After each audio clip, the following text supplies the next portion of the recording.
Where are we at in society today? Come after me. I'm a man. I'm 40. Go ahead. Make my day. Every single week, I put my freaking heart and soul into this. I don't go out there and laugh. It's not funny. It's not fun. Nothing's funny to me. I don't want to go out there and get embarrassed on Monday Night Football in front of everybody. I think this is the beginning of a beautiful friendship. So ain't nothing changed from yesterday. Still the same person I was yesterday. And I got the same thing for you that I had yesterday. You know why I'm here. You play to win the game. You don't play to just play it. That's the great thing about sports. You play to win. And I don't care if you don't have any wins. You go play to win. When you start telling me it doesn't matter, then retire. Get out. Because it matters. Cannot even begin to tell you how excited I am for tonight. I mean, I am so looking forward to this Lions-Packers matchup, and we'll talk about it throughout the morning with you here on X's and Bros. Welcome on a Thursday morning. I'm Matt Shepard. Trent Bally is our producer.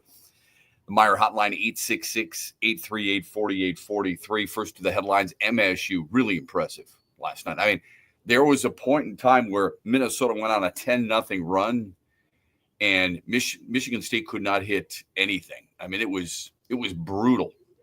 And I texted Trent and I said, man, the lulls that Michigan State has, and then like that, they go on a run of their own and they pull away and beat Minnesota rather handily 90-72.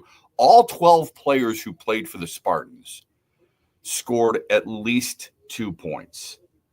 Cohen Carr had a team high 12 off the bench. Jackson Kohler had a double-double. MSU shot 52% for the game. They made 11 triples. 11. There it is. And now that, see, I don't think that's the most important statistic. I think the most important statistic, the mind-blowing stat for MSU, the key statistic for them last night, 25 assists on 29 makes. Good call. So I oftentimes really evolve an argument around shooting. And we look at it defensively too. And it's not that it's not important, but Michigan State's willingness, ability, big to big, small to big, big to small, didn't really matter. Their ability to share the basketball was so impressive. Think of that. 25 assists on 29 makes. And these are not John Stockton-like assists, where I'm feeding Trent Bally on the wing. He backs his way in, turns around, leans in, and then takes a shot, and you get an assist. All right? These are legit assists. So that was, to me, really, really impressive. First Big Ten opening win for Michigan State since 2021. Tom Izzo now 18-14 in Big Ten wins, Big Ten conference opening wins.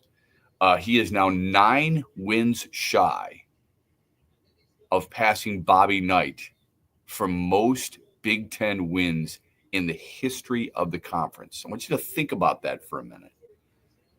Tom Izzo is going to become the Big Ten's all-time winningest coach. It used to be one of those, oh, yeah, I could see that. And then it got to, yeah, it's going to happen eventually. And then it's, yeah, I'm looking forward to it. And now we're here. He's getting really close. It's going to happen this year where you're going to, I mean, Bobby Knight was, I mean, he's the standard, not just in the Big Ten, but in many circles, the Big Ten in college basketball. Tom Izzo is going to have that record. And by the way, he's also 40-13 all time against Minnesota. I mean, just abuses the Gophers on a regular basis. Really impressed with Michigan State last night. Didn't need a Cooper Flagg type performance. All right. I don't know if you watched him last night against Auburn. He was unbelievable. 22-11 for the freshman at Duke. Just simply incredible.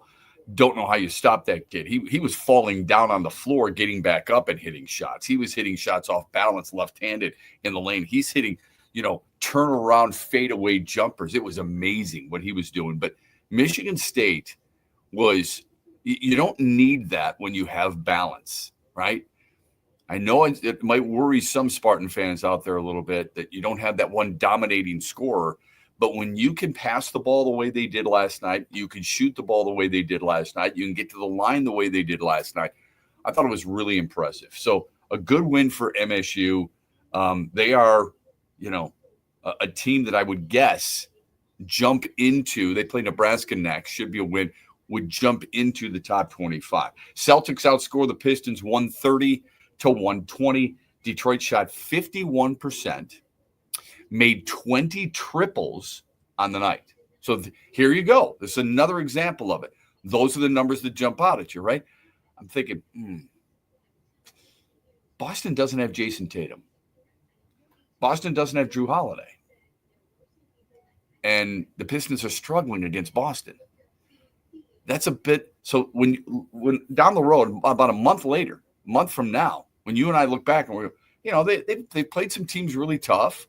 They've got some nice wins, this, that, and the other thing. And then you look and you go, oops, I forgot. Boston played without, what would you say? Definitely one of their best players in Jason Tatum. Drew Holiday's arguably their best defender. You could argue he's one of their top 4 players overall, right? Okay. Well, and no matter how you slice it, it's 2 starters. They're down 2 starters. That's one way to look at it, too. But I mean, I'm talking about their impact on that team. There's a lot of starters that you're like, okay, the Pistons played without Mr. X, and they still got it done. No, for sure, because Drew Holiday would have been Tobias Harris or whatever. I'm talking about the impact that these starters have. So you're thinking to yourself, okay, well, that's a pretty good job. That's a job well done. Way to go, guys! I mean, you hung in there with the world champs. Look at the box score. And you're getting beat up by a team that's playing without their best player, without 2 of their top 4 players. And it's a 10-point win for Boston. Kristaps Porzingis, Jaylen Brown, Sam Hauser, all with 20 points or more in that game. Boston now 9-2 at home, 18-4 overall. Pistons get 27 from Cade Cunningham, 27 from Tobias Harris. And as I'm watching this, I'm not going to lie, I'm watching this. I'm watching Jalen Duren. You know who I'm thinking of? I'm thinking of our caller, Freddie. I'm like, damn. He is mad. I'm sure he's pissed. I'm sure the Pistons aren't happy. Jalen Duren was pretty much non-existent. And when you look at that, you think to yourself, you should be taking advantage inside against these guys. You should be doing things to Boston when they don't have Tatum, when they don't have Holiday, and perhaps maybe that's part of the reason that Cade Cunningham went off so much, because Drew Holiday is going to be guarding a guy like that. There's no doubt about that. And maybe that's part of the reason for the success. I don't know, man, but it was a really disappointing performance by Jalen Duren. So Pistons fall there. They are now on the year 9-15 on the season. I think that's a bad loss. Week 14 of the NFL begins tonight as we started. Lions hosting the Packers. Detroit seeking a series sweep from Green Bay. They've won 10 straight. They can clinch a playoff spot with a W. Here's the little twist. The road team has won 4 consecutive games in the series. Green Bay, to their credit, has won 5 consecutive NFC North road games coming in. The other disturbing part of this is the fact that the Lions will be playing, in all likelihood, without Taylor Decker. He's been ruled out. Without DJ Reader. Had a couple of sacks last week. Without Josh Paschal. And without Levi Onwuzurike. The defensive line is decimated with Josh Jacobs coming in. Great recipe for success against a very good Green Bay team who has, and you know how I feel about incentive. Everybody's got incentive. The incentive here, I mean, you get a chance to get a win here. 9 for Green Bay, 3 losses, and Detroit their second loss. Suddenly you're within a game. You look at the rest of Detroit's schedule. You recognize there's some real challenges there. They believe, and they should, in addition to Minnesota, that division is still up for grabs. We'll get to the percentage of that. We'll get to the rest of the schedule for these teams. We'll get to our poll question of the day. We're just getting rolling on a Thursday morning here on X's and Bros. Glad you're with us throughout the great state of Michigan. Huge here for my good friend Josh Garvey. Now, Josh joins me in studio.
We're going to talk about the Lions all morning long with you on the Meyer Hotline, 866-838-4843. You can always text the program Sports Radio to 21,000. Listen to us at MichiganSportsNetwork.com or watch us on X, watch us on Facebook, watch us on YouTube.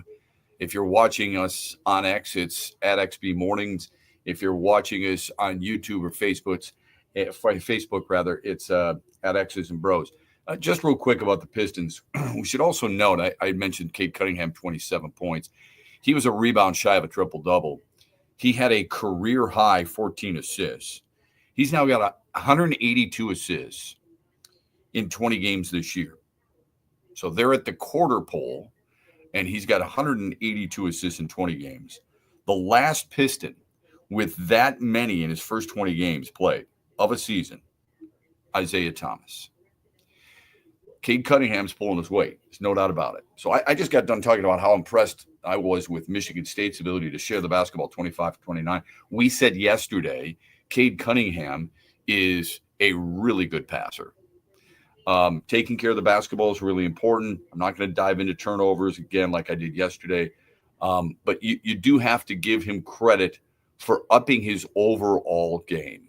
You're looking, when you're looking at a team like the Pistons right now, and it's not a transition year, okay? You can talk about rebuilding and all this other stuff. When you've got young guys like Cunningham and like Ivy and like Duren and to a certain extent like Stewart and Ron Holland, okay, you've added some veterans in Beasley and Hardaway and Harris, but you do have your core of younger pros, all right? And Holland is just a rookie, as you know, but they're younger pros. Ivy's a younger pro, Cunningham, Harris, or I should say Stewart and Duren.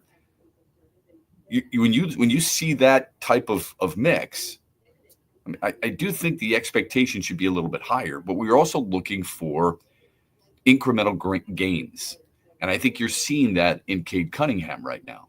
You're seeing a better overall player, a better overall game manager, a guy who is making it a point not just to look for his shot, but also to get others in the right spots. It's one thing just to pass.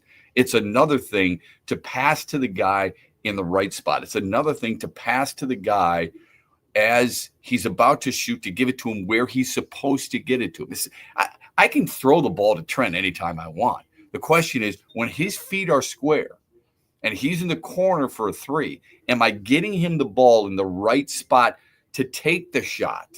Or am I giving it to him down around the knees where he's got to get it, turn, and then shoot? There's a huge difference, a massive difference from being a very skilled and good passer to being just a passer, right? I mean, it's kind of like a quarterback. If a quarterback is throwing to a receiver or a tight end and you're going to miss, where should you miss? The hard part for big players, Travis Kelce, Calvin Johnson in the past, you throw the ball low down around their knees, it's really difficult. The bending is really challenging for tall guys. If you're going to throw and miss somewhere, you're going to want to do that a little bit higher than lower, all right? And in basketball, when you're feeding guys in a catch and shoot motion or a catch and shoot position, it is so much better. And Cade Cunningham, at least from my observation, has done that so much better this year than he has in the past. With the Pistons the way they are, and at the quarter pole, if you will, knowing what they went through a year ago, what would you give them as a grade? I'd probably go B-. Wow. Okay. I mean, they're doing about what I expected them to do, so I can't 15. I can't fail them. They're on pace to win 30+, which is what my goal for the team was. So I'm not thrilled because in context, once you get here and you see how many close games they have had, they've lost, I think, 3 games by 2 or less. So I can't give them an A, but I'm definitely not going to fail them.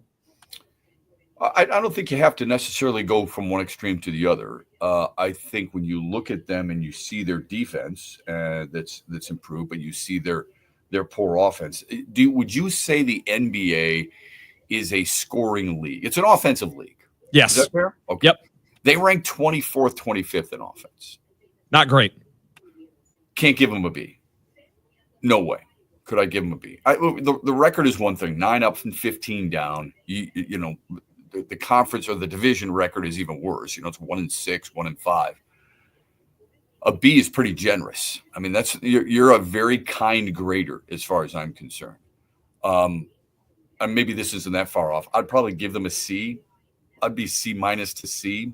You know, one guy I'd give an A-, a B+ to, and that's Cade Cunningham. Probably more like a B+. I'm a tougher grader than you. But as a team, when you are 6 games under 500, have one of the worst offenses in the league, yes, I'm going to grade you a little bit more challenging than others. A B, no way. I would give them a C. Not that you're wrong and I'm right, but I do see, to Freddie's point, I mean, is Jalen Duren improving or is he regressing? Because it sure seems like, numbers-wise, you can look at it and say it's obvious that he's regressing. Take the numbers out for a minute. Just watch him. And I know the word consistency, or the lack thereof, comes up quite a bit. I understand why people want consistency. I do too. I want it in everything I do in life. I would like something consistent. All right. We're all very routine oriented. If you take us out of our routine, sometimes it upsets us a little bit. Right. So when you look at Jalen Duren, forget the numbers. Do you see him playing as a player who is at the same level all the time, whether it be effort, positioning, buy-in, whatever? The answer to that is an obvious no. Okay. And that's a problem. That's somebody you're going to have to reach if you're this coaching staff, and they've got to do it pretty quickly. Anyway, I wanted your thoughts on that because, forget the power rankings for a minute. The NBA power rankings out, various websites have those out. Where do you think Detroit would be in that? They're not a powerful team. They're not viewed as a legitimate playoff threat. They're not viewed as a legitimate division winner, and sure as hell aren't legitimate NBA championship contenders. In fact, ESPN, their power rankings has Detroit down 3 spots at number 22. For what it's worth, it would be even lower after losing to Boston because this came out yesterday. And then, of course, they got to go to New York to take on the Knicks in their next game. So you look at it from that standpoint, you're like, not good. I look at the offense, and I think it's reason for concern right now. You've got to find scoring from somewhere other than Cade Cunningham. And I get Tobias Harris pops up every once in a while with a good-looking three-point shooting night. You're trying to find a little bit more consistency overall in this group because you're not getting it. Jaden Ivey, it's like I said yesterday when we had a phone call about this.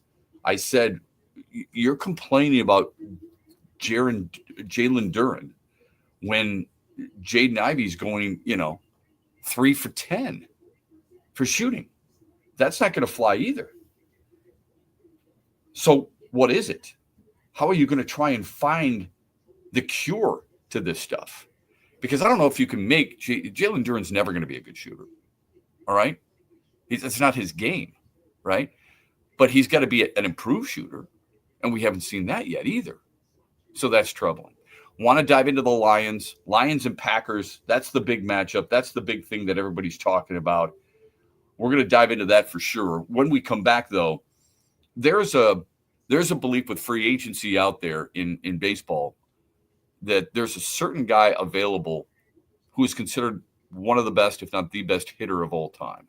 And I think it's another example of us going overboard, way overboard, on what we're seeing these days instead of what we've seen in the past. We'll explain when we come back on X's and Bros. Meijer holiday deals are here. Shop Meijer to find gifts for everyone on your list.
Who would you pay more money to see? Shohei Ohtani or Juan Soto? Shohei. Shohei Ohtani signed that $700 million deal. A lot of the money deferred, but $700 million deal.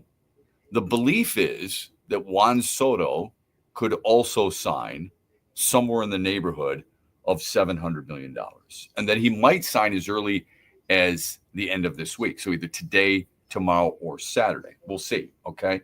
Who's in the mix? Well, who? The usual suspects. New York Yankees, New York Mets, Boston Red Sox, Toronto Blue Jays, right? I mean, these are the teams in the LA Dodgers. I mean, believe it or not, the LA Dodgers. You could have two $700 million guys on one team. I do wonder when I hear that the Dodgers are in the mix. And Scott Boras is his agent. Scott Boras just got the deal done with Blake Snell with the Dodgers, right? He's got plenty of clients who are on the LA payroll. When you see that, you can't help but wonder just a little bit if baseball or people around baseball say it's getting ridiculous. It's getting one-sided now, okay? I know they only have 2 championships recently, 2020, that's the COVID year, okay? So a little bit of an asterisk next to it. This past year, pretty damn good run, and obviously a world championship. But do you think there are people in baseball saying, we've got to do something here that allows other teams to jump into this fray? Personally, I don't think you should. They obviously run their business better than all the other teams in Major League Baseball. Maybe they care a little bit more. Maybe they market it a little bit better. Who knows, right? I mean, they're selling out on a pretty regular basis. It's a beautiful ballpark. It's a beautiful setting, but people want to watch winners, and they win, period. So you wonder why players want to go there.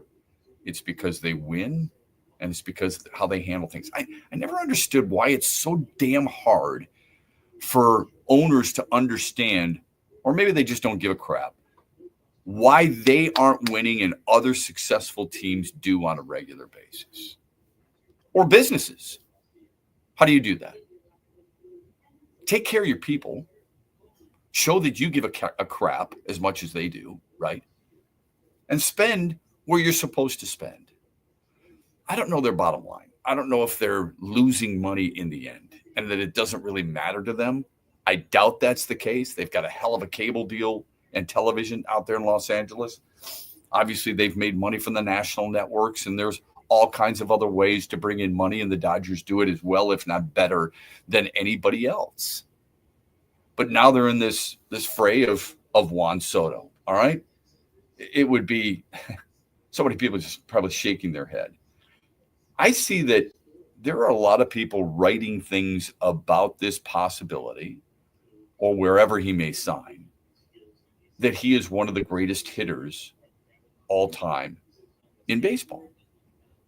And I kind of shook my head and I said, how can so many people, so many writers, and maybe it's just you got to fill space, right? But how many writers can sit there and tell me that already this guy, Juan Soto, and I think he's a really good player too, but how can you say this at such a young age already, 26, is one of the greatest hitters of all time? He has won 5 Silver Sluggers. He has won a batting title. I'm not going to talk about the All-Star situation and the home run derby, big deal, right? But you look at it year after year, not only just is he one of the best hitters in the game right now, I'm not saying all time. I'm not going to put him up there with Tony Gwynn. I'm not talking about him in the same breath as Ted Williams. Somebody from MLB.com wrote this 3 years ago, I believe, that he is the next Ted Williams. That's pretty hefty. But here's a guy who is usually amongst the league leaders in all of baseball, not the National League, not the American League, okay? Not when he was in Washington and San Diego in the National League, or not now in New York in the American League, but I'm talking about in all of baseball. batting average, walks, WAR, runs scored, games played a couple of years ago, led the league in games played, slugging, OPS, in the conversation as among the best hitters today.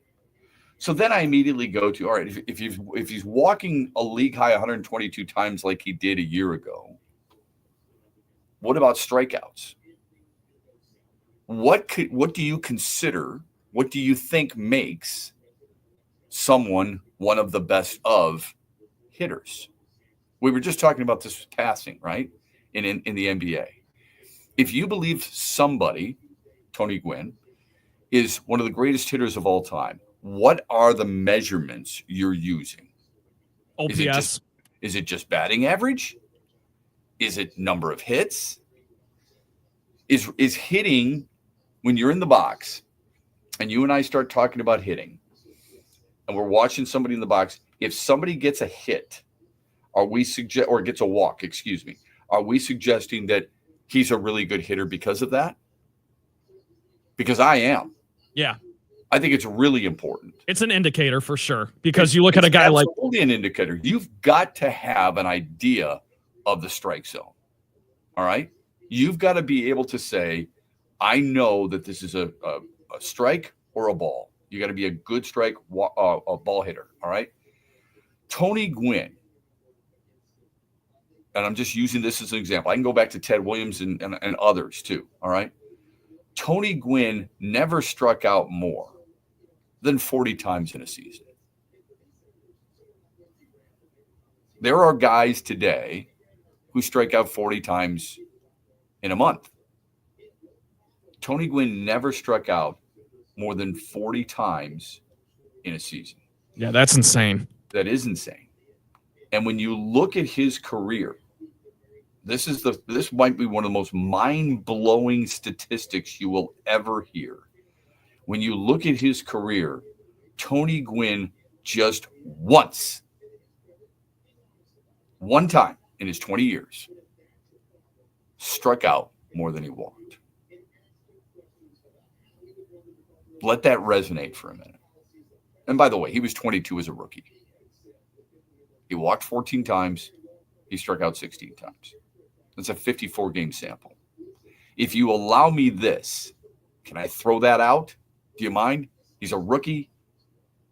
It's 54 games. It's not a big deal, right?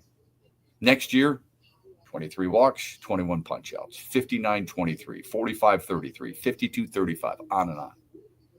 It's mind-blowing. That's how good of a hitter Tony Gwynn was.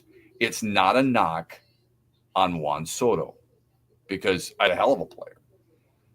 But Juan Soto has struck out, last year he struck out 119 times. Now he walked 129 times. There's only been a couple of times in his career where he has struck out more than he's walked. But when I say Tony Gwynn has only struck out, the most he's ever struck out in a season was 40 times. Juan Soto has struck out 129 times, 132 times, 119 times. And I know what some people are going to say. Well, the guys don't throw as hard as... That's bullcrap. It is. And in addition to that, I had this debate with Robbie Grossman in Boston at Fenway Park before a game against the Red Sox. We had this huge debate. It was fun. It was a lot of fun. It was about old school. It was about new school pitchers and so on and so forth. And where they are measuring, the radar gun, where are you measuring that from the time it leaves your hand or the time it's at home plate? Which one gets more the benefit of the doubt? You don't think Nolan Ryan threw hard? Honestly? You don't think there were guys who Tony Gwynn faced, whether it be Randy Johnson, Kurt Schilling, players like that? You don't think they threw hard? You don't think they threw as hard as guys did today? And yes, they were as strong later in the game. And you could also argue this, that there were players he faced. I mean, John Smoltz could throw it through a brick wall, man.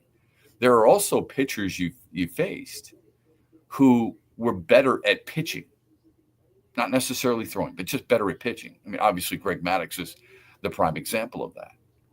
He's just an elite pitcher, okay? In other words, he's around the dish. You better be ready to swing. Guys who are ground ball specialists, for crying out loud. You just don't find that as often today. And again, it's not a knock on Juan Soto. I think he's a hell of a player. Somebody's going to get themselves a really good player. I don't think he's very good defensively. You know, I wouldn't want to spend $700 million on a guy who I think in 3 to 4 years is going to be strictly a designated hitter. No, on the other hand, you're probably thinking, well, that's what the Dodgers did with Shohei Ohtani. Right.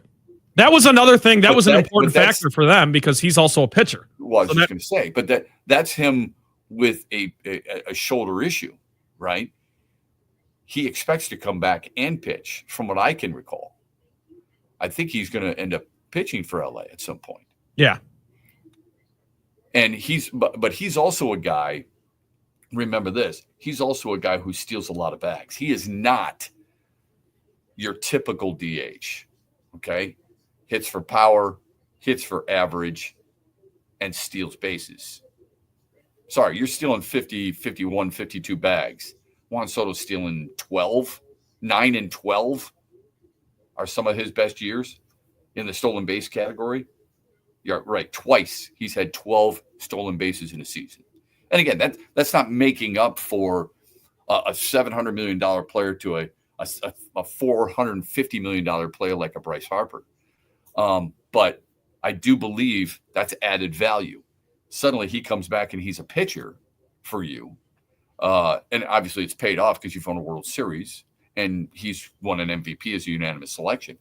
But I think what you're going to see is you're going to see him pitching again. And then when he's got to go back to just DHing, that's fine. But he's giving you that value, I think. Yeah, it's hard to put a price on Shohei. I mean, it's hard to.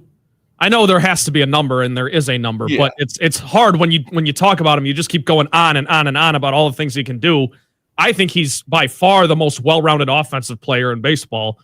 When you add in the things like stolen bags, power, on-base percentage, he's the greatest. So it's hard to put a value on that. And then you add to it that he reset the market. I mean, when you're a threat to a pitcher to steal a bag, it changes so much that oftentimes we don't always recognize. It changes pitch sequences. It changes deliveries sometimes. It changes timing. It changes, obviously, where you're playing your first baseman, right? It might change where you're playing your second baseman and your shortstop, depending on who's taking the throw from the catcher. It might change. There's no doubt it's changing your pitch sequence, all right? There are so many things involved in that situation that creates an uncomfortable feeling by the pitchers and just about everybody on defense. You are constantly on alert. Sense of urgency, yeah. But it's for the most part, it's like, ooh, you know what?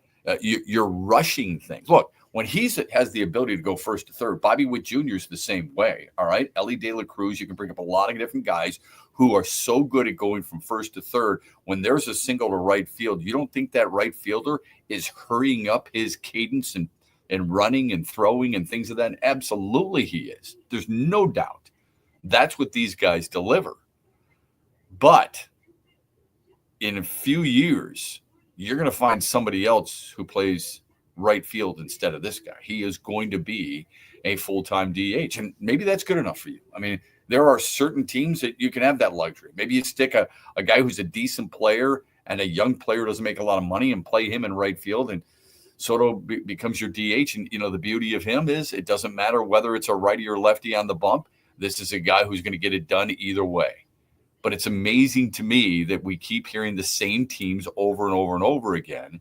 And when I heard and read somebody earlier this offseason suggesting, well, the Tigers could be in the mix for a guy like Vladimir Guerrero Jr., blah, blah, blah, blah, blah. I'm thinking, okay, you really believe that now? Do you want to take that back now? Does Toronto go in for Juan Soto but trade Vladimir Guerrero Jr. or Bo Bichette?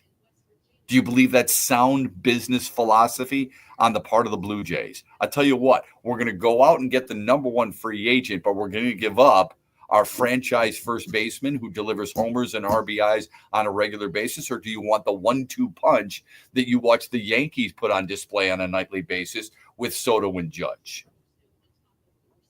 Please. Fantasy stuff. It's ridiculous. And it's just not doable. All right.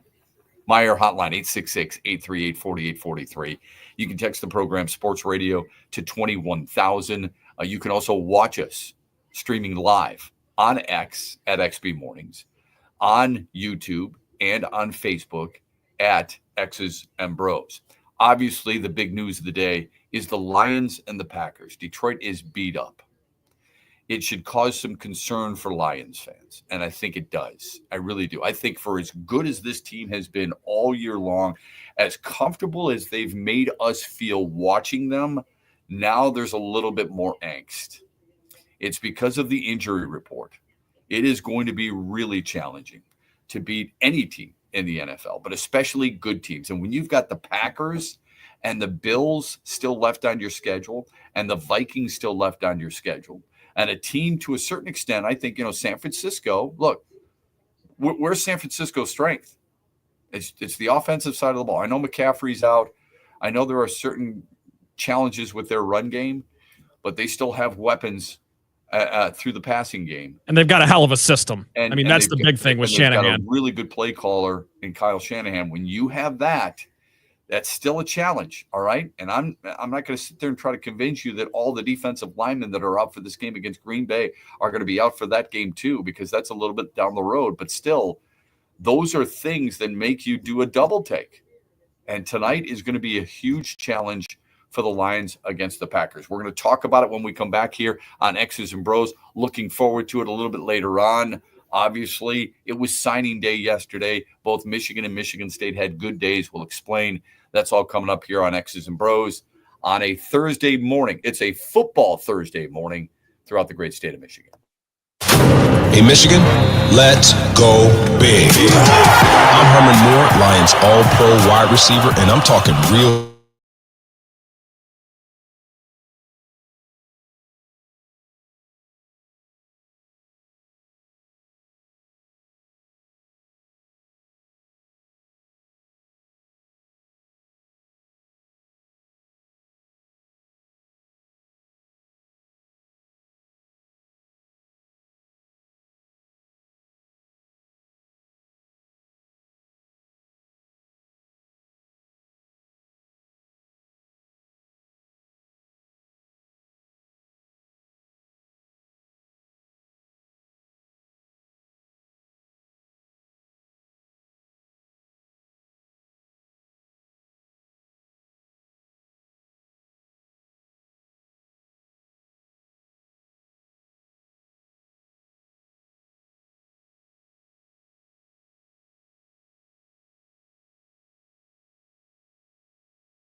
Second hour of the program. Welcome back, X's and Bros, on a Thursday morning, a football Thursday with the Lions hosting the Packers tonight. We're going to get to that in a minute. I want to wrap things up on our baseball discussion because we got cut short in the previous segment. I find it refreshing, quite honestly, that MLive's Evan Woodbury has come out and been giving Tigers fans a little bit of sobering of reality.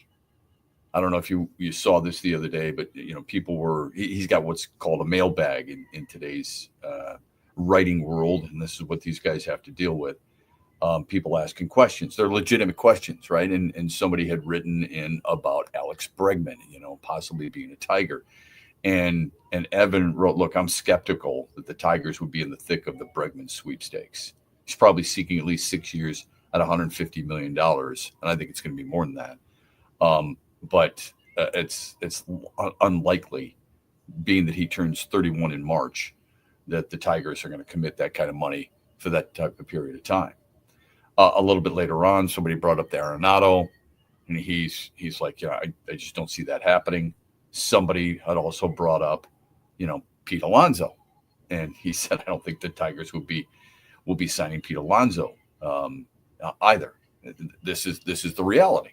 And this is the thing. This is what I've said for over a month now about this stuff, right? And if you look at Bregman, for example, who at one point was such a good player and a guy you would want to start your franchise with, and he's a son of a gun. That's what I love about him. He was drafted second overall coming out of LSU. The guy drafted number 1 was Dansby Swanson out of Vanderbilt. The reason Alex Bregman wears number 2 is because he reminds everybody in every ballpark that he was the second overall pick and he wanted to be number 1. It created a little incentive for him.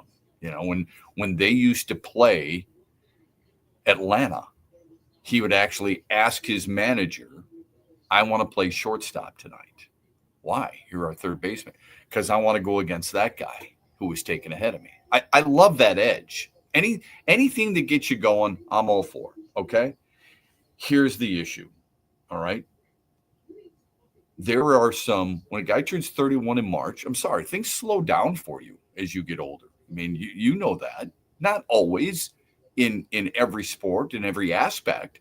But once you reach a certain point in baseball, it can be a little bit more challenging to turn around on fastballs and things of that nature. I mean, I think it happens to everybody. When I read an article about Bregman, it said his career homers, had he hit in the same array of batted balls in one of 17 other MLB fields, he wouldn't have as many home runs. That's the one thing we're not paying attention to. If you look at home runs by ballpark, and this is why I've screamed for a long time, the Tigers need a power threat in the middle of their lineup. If you look at home runs by ballpark, Houston's Minute Maid Park was among the most homer friendly. It allowed 211 home runs. Dodger Stadium, 246, Yankee Stadium, 245, Petco, Great American, that's San Diego and Cincinnati, and then Houston. All right? This is just last year. Where do you think Comerica Park is? It's 211 in Houston. Where do you think Comerica Park is? Comerica Park, bottom third. They allowed 100, and it allowed 160. The only ballparks that allowed fewer home runs: Oakland, Wrigley, Busch, Kauffman, and Oracle. So Detroit's 6 from the bottom then? Is that correct? Yeah. So when you're looking at that needs to be taken into account in terms of the power numbers of certain players you want. Instead of just looking at their bio and say, look at how many home runs he hit. Wow, that's great. Bring him on over. Where's he hitting the home runs? I'm not trying to take anything away from Alex Bregman or Pete Alonso or anybody else like that. I'm just telling you there are certain ballparks that, okay, they're going to make you swing differently.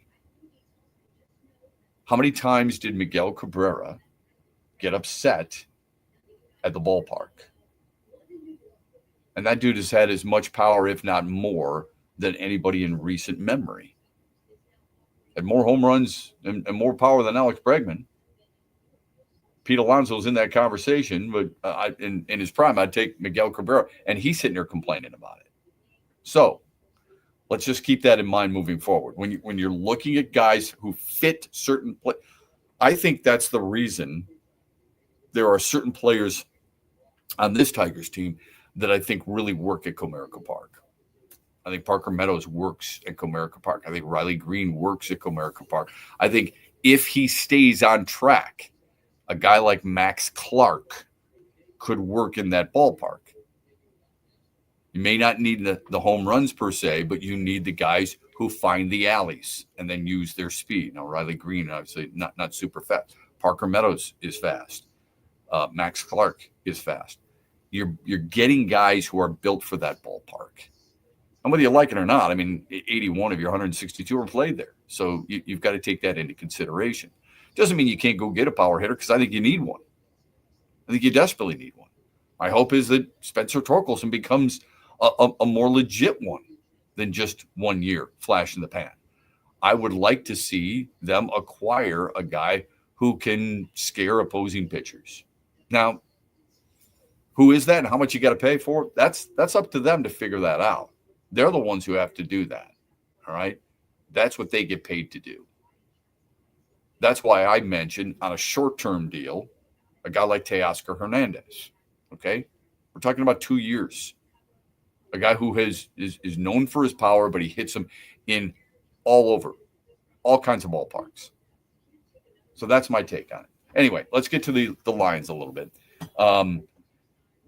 They are the number 1 seed in the NFC right now. You and I are well aware of that. You want them to have that. I think it's really important. I think it's especially important when you have teams like, I don't know, I wouldn't say Green Bay's in the mix, but Philadelphia's in the mix. If Minnesota happened to be the number 1 seed, which would mean they would at least split with the Lions this year, and Detroit had to go to Minnesota, would that make you nervous? Would that make you uncomfortable that they would have to go there? It would make me the least uncomfortable of all the options. Because they're indoors. Because they're indoors and you've already won there once this year. So, yeah. Sure. When you're comparing it to Philly or, well, it's really, it would just be Philly or I guess the Packers if they need a lot of help at this point. They've already won in Green Bay. Correct. But they've won two in a row at Green Bay. But I'd rather play in Minnesota than Green Bay is my point, obviously. No, I know. But what I said is because it's indoors. Yeah. Right. I mean, that's the whole thing for you. And I get that.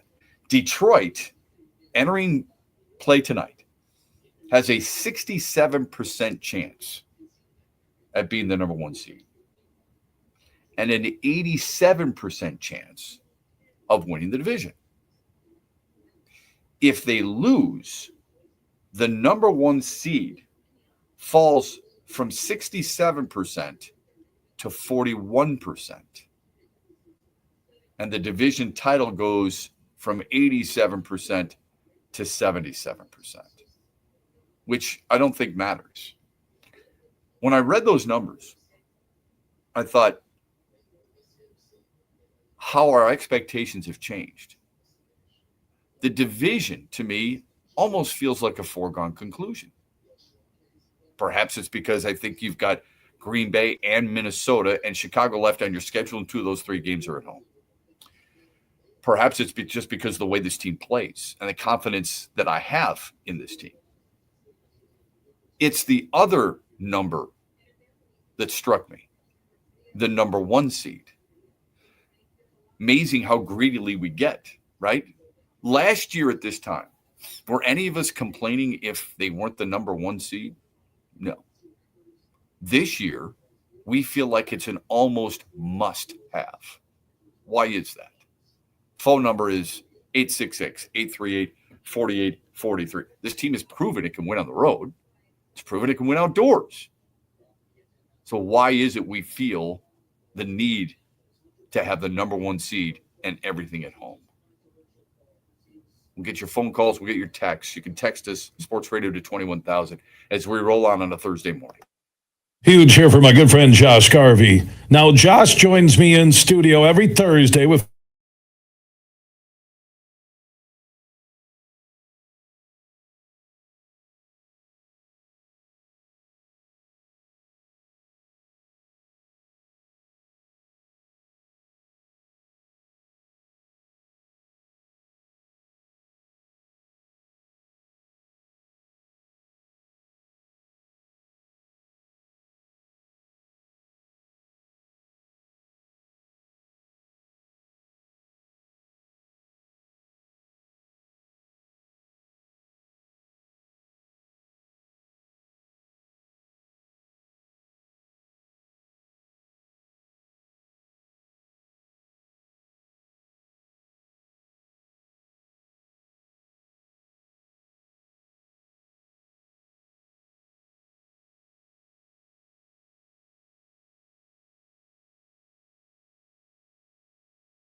Just because you believe in a team and you believe in a coach and you believe in a general manager, why wouldn't you with Brad Holmes? Percentage of draft picks that have become Pro Bowlers and All Pros since 2021, the Lions by far and away lead everybody. Did you know that? At 27%, 29 of their draft picks were either All Pros or Pro Bowlers. The next closest is the Cowboys at 11%, then the Chiefs at 10%. So, of course, why wouldn't you believe in them? Well, understand this.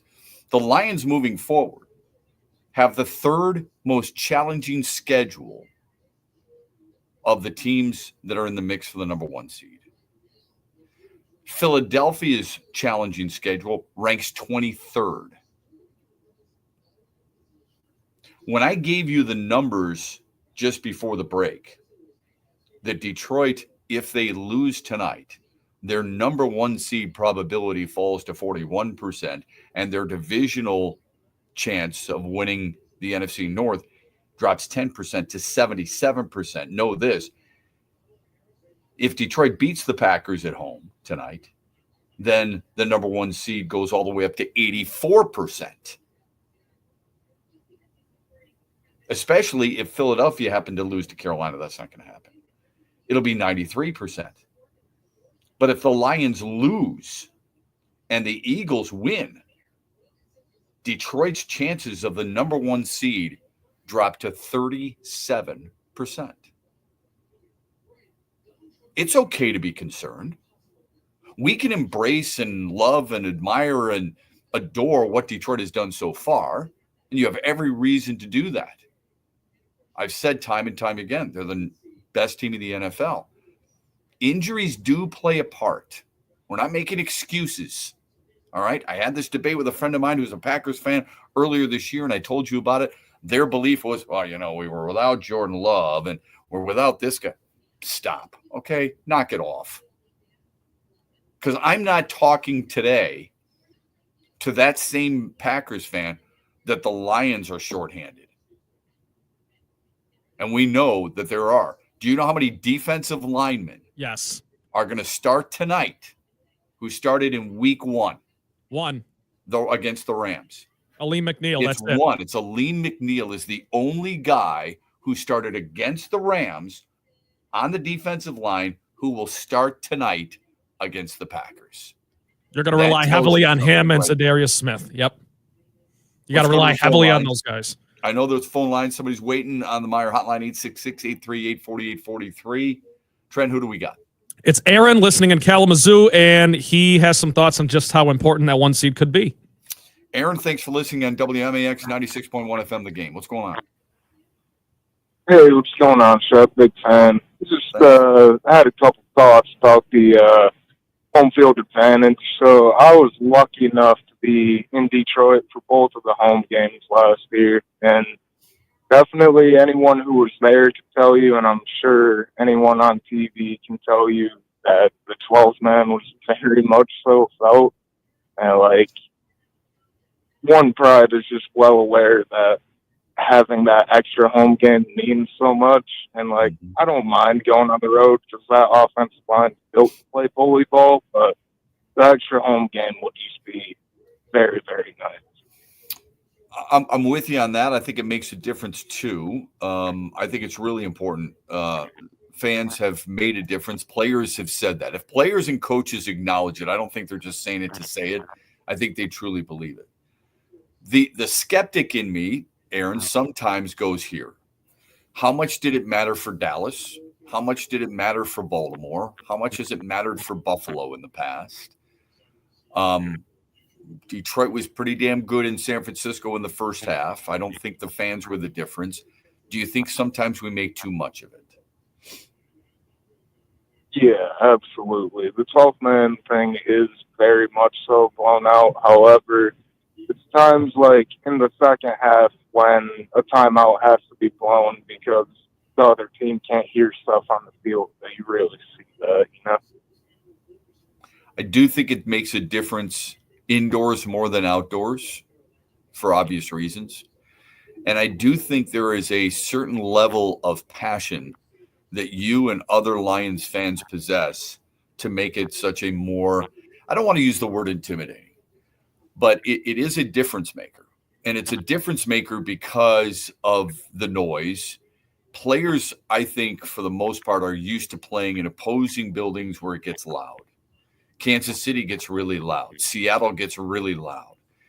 But I think with Detroit, because the fervor is so intense, because it's been so long, that I do think there's a certain energy you feel when you're in that building. So I'm glad you feel it. I'm glad you're part of it. I hope you get a chance to experience a number of home games, and I hope you and your family get the opportunity to celebrate a Super Bowl. And I mean that sincerely. So thanks for listening. We really appreciate it. Enjoy the rest of your day. Aaron and Kalamazoo listening on 96.1 FM. I like what he said about, I think sometimes home field does get overblown. Yep. But there is a short list of teams where it really, really does matter. Like we're talking 4 or 5 teams here in particular, and the Lions are on that list, no doubt. So anyone would rather play at home than on the road. What? Absolutely. 100%. Yeah, like that's obvious. That's not even a doubt. Anybody who says, "Oh, I'd rather be on the road," no, you wouldn't. No, you wouldn't. But why do we think Detroit is one of the teams? You said, well, I think you said 5. One of the 5 teams where it matters more. Why would it be Detroit? The noise. It is a thing. I mean, when you're at the home games, they put it up there. They count how many false starts teams have had. They count how many pre-snap penalties defenses have had. Timeouts, like Aaron mentioned, timeouts that are taken in the fourth quarter. I get all that. The noise. Do you think it gets any louder in Detroit than it does in Minnesota? Yes. Have you been to Minnesota? No, but I would probably put Minnesota on that list, though, too. I mean, Minnesota's a great home field advantage. Lumen Field, Seattle is a great home field advantage. Arrowhead, for obvious reasons, is a great home field advantage. But we're not saying this about, the Cardinals. We're not saying this about every team. It's a short list. The Lions are on that list. I understand that. I was listening. I just wanted to know why you think it's Detroit, because I think you have a tendency to think Detroit is the difference in so many different things. Like we're the outlier. It can be loud in other places, but Detroit, there's no doubt it matters. But right? I think there's some merit in what other teams and coaches have said about it too. Like Sean McVay was very vocal about it before he had to come back after the playoff game and had to come back and start this season in Detroit. He mentioned it. That's what I'm looking for. Exactly right. That's where I was hoping you would go. This whole, they measure the fanometer and all this. Everybody does that. Don't stop. Okay? The decibels. Do what the first thing that is most important is the last thing you said. When Sean McVay comes in and on a podcast, not after the game, on a podcast later on, right? When he said it was as loud as any building he's ever been in, that tells you right there that it's the difference maker. That tells you why Detroit, at least last year, and I believe it to be true this year too, that's what tells you right away fans have made a difference. The last argument is the right argument and the perfect argument for everything that you truly believe in. It's not your heart. It's not, hey, my buddy, I'm fit, pump fisted next to me. Hey, me and my brother, we tailgate. That happens every flipping Sunday in the NFL. Everywhere. Everybody who walks into their building goes, I'm going to be a difference maker tonight. I matter. No, I'm serious. Yeah, I know. I'm just coaching a player come out and say, dude, that was off the hook on how loud it was at Ford Field. Then you know something. When those guys have played for as long as they've played and coached as long as they've coached in different places around the National Football League, and they are left in awe, then you know it's a difference. Because guess what?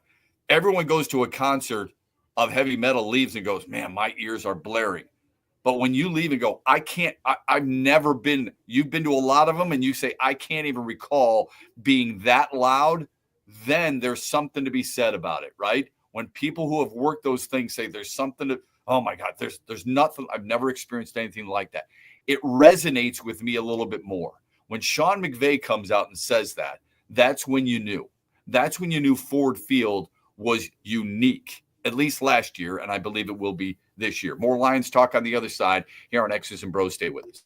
Yeah. The living legend of gangster, Ice Cube, returns to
This hour of Extras and BrO's Carbon brought to you by Mike. Welcome back. I don't know if we get the whole question. We've gotten so caught up in so many things that are on your mind. Do you think the Lions cover the spread tonight? Yes or no? What's the spread? According to Soaring Eagle Casino and Resort, what is the spread between the Lions and the Packers tonight? Do you know? Is it 3.5? Yeah, it's the Lions are 3.5-point favorites at home. Yes. So 3.5-point favorites. The over-under is at 51.5, I believe. Is it somewhere like that? It is. Yeah, so 51.5. So a high-scoring game. Would you side with the Lions or the Packers if it were a high-scoring game? Lions. There is not a team in the NFL I wouldn't side. Do you ever go against the Lions? Do you ever side against them? Like how many times, if I had to say to you, if every single week before the first game, if I said to you, who's going to win? Did you ever pick against the Lions this year? This year I have not once. How can you? I mean, you and I were talking during the break. Hold on a second. What do you mean, how can you? They've been favored in every game. I'm just simply picking them. They've been favored in every game. But that doesn't mean that you picked them. You've said numerous times during when we do the 8 o'clock and you do your bit, okay? Hey man, I don't do bits. Sorry, it's a Seinfeld. Anytime you do your 8 o'clock issue with the Daily Wager, you have said you can always pick against me. You can. Right? So you can pick against them. Just because they're favored doesn't mean you always think they're going to win. Okay. Of course not. But the reason I brought that up is I don't think it's not blasphemy to pick them in every game, because Vegas certainly agrees. And if you did pick against the Lions, you'd have 11 losses on your record this year, because all they do is win. So if there ever was a game to pick against them, against them every single week, I picked against them against Houston. I thought Houston would win. I don't have 11 losses. That's the one time I thought Detroit would lose. Yeah, they escaped against Houston for sure. They escaped against Chicago last week, you could argue. Yeah, I didn't have that. I think Green Bay wins tonight. What is your score-ish prediction? Give me a ballpark prediction. I'm not really big into scores, but I think it's going to be hard to stop them. Do you think it goes over the 51.5? I think injuries are a thing, right? And I think like Dan Skipper's starting at left tackle again. God love him. People know he has broken ribs. He played through, re-injured his ribs last week. We understand that? I think so. I hope so. That's incredible. I mean, not enough is being made of that. He's a tackle taking on guys who are clubbing you, ripping you, swimming you on a regular basis. He might have to go up against Rashawn Gary, who's a pretty damn good defensive end. He's not Myles Garrett. He's not Aiden Hutchinson. He's pretty damn good, though, okay? Green Bay's defense is pretty good. He's had to deal with broken ribs, for crying out loud, and he's out there playing. Now, the other 4 guys are awesome, but I would tell you, especially in offensive line, more so than any other position group in football, one breakdown causes a problem for all of them. They are the ultimate. When we look at football, and I say it's the ultimate team sport, and it is. You know, you can't catch a pass without me throwing it. I can't complete a pass without you catching it. I can't run for 5 yards if those guys don't block. If those guys do block, I help the quarterback. I help the running back. I help the wide receivers and the tight ends. It all goes hand in hand. One guy on the offensive line with a misassignment or a struggle or a loss at the line of scrimmage, at the point of attack, can cause a problem for all of them. Dan Skipper deserves a lot more credit than people have given him, because he has come in and done an admirable job for Taylor Decker, and he's done it with a severe injury. That's not the reason I think they fall short. I think they fall short because defensively, I mean, the chances of making up the amount, I have great confidence in the coaches, no doubt. All right. I already read to you the number of Pro Bowls and all pros from 2021 that the Lions have compared to everybody else, that's because front office has recognized talent. Brad Holmes knows what the hell he's doing. You should have great confidence in him because he knows exactly what it takes to put together a winning roster. Dan Campbell, Aaron Glenn, Ben Johnson know exactly what it takes to win football games. They have great symmetry with one another. The team is completely confident in their ability, and they have complete confidence in their players. I love that about him. And it's not a false bravado by any stretch. You've seen Hard Knocks. You've seen In Season. You've seen Zach Taylor talking to Cincinnati. This is what we've got to do. It's not going to happen. We've seen the assistant offensive line coach. We're going to smash somebody in the face. All this other stuff, right? Not saying they've got false bravado, but there's probably something deep down inside going, it's going to be pretty tough for us to make the playoffs, right? Lions are going to make the playoffs. I think they're going to win their division. I really hope they get the number 1 seed. I think it's really important this year, more so perhaps than a year ago for obvious reasons. But I don't expect them to run the table. I've said this all season long. And I get why people believe that they're going to win. And I hope I'm wrong. I hope tomorrow morning at this time I'm going, you know what impressed me most? That defensive line stood tall. That defensive line did something that not many people thought they could do. Because you don't know the names on that defensive line.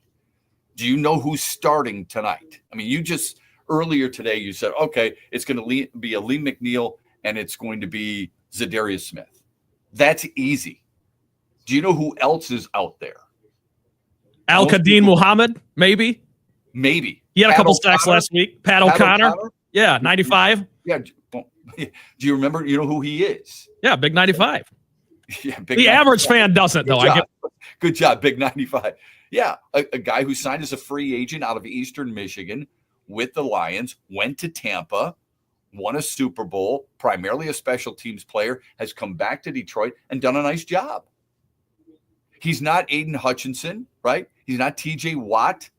He's not making those types of plays, but he's been steady. He's done a nice job.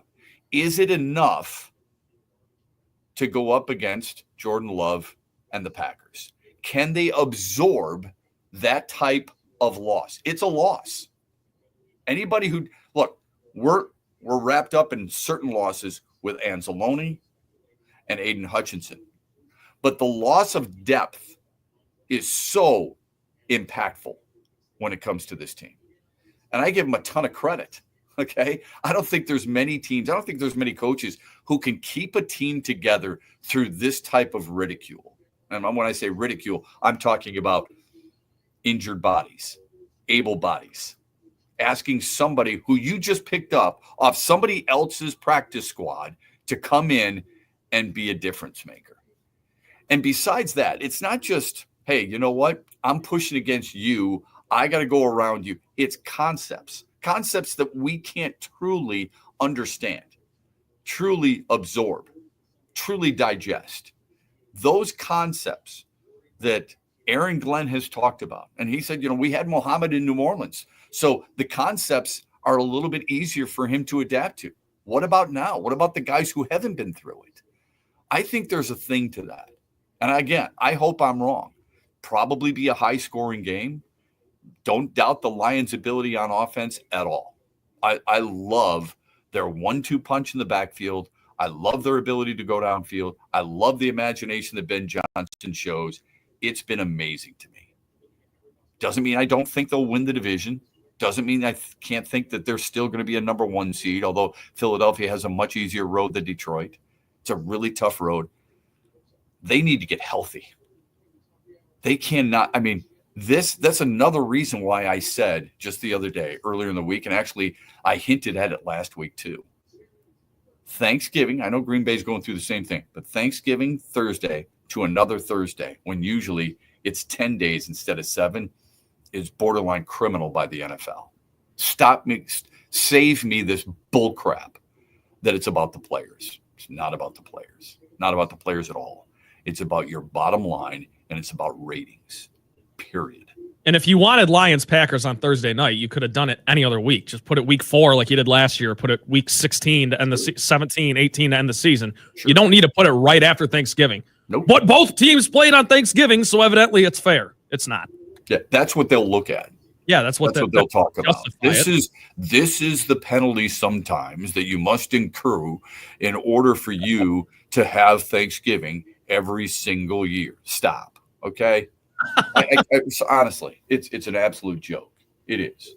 Phone number is 866-838-4843. That's the Meyer hotline. You can text the program Sports Radio to 21,000. Speaking of a clash between the Lions and the Packers, what we're also looking at tonight, based off last week, I love these little power rankings that the various websites do. CBS Sports came out.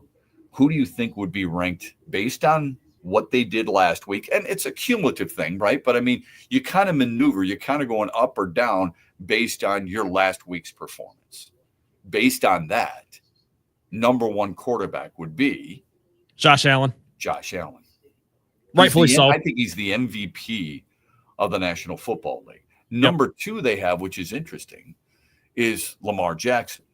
Considering what he did last week in a loss to Pittsburgh, they love the dynamic skills and so on and so forth, but they have a tendency to vote differently when it comes to Lamar Jackson, perhaps because he's won a couple of MVPs. Then they got Joe Burrow, then Jalen Hurts, then Justin Herbert, which I found interesting.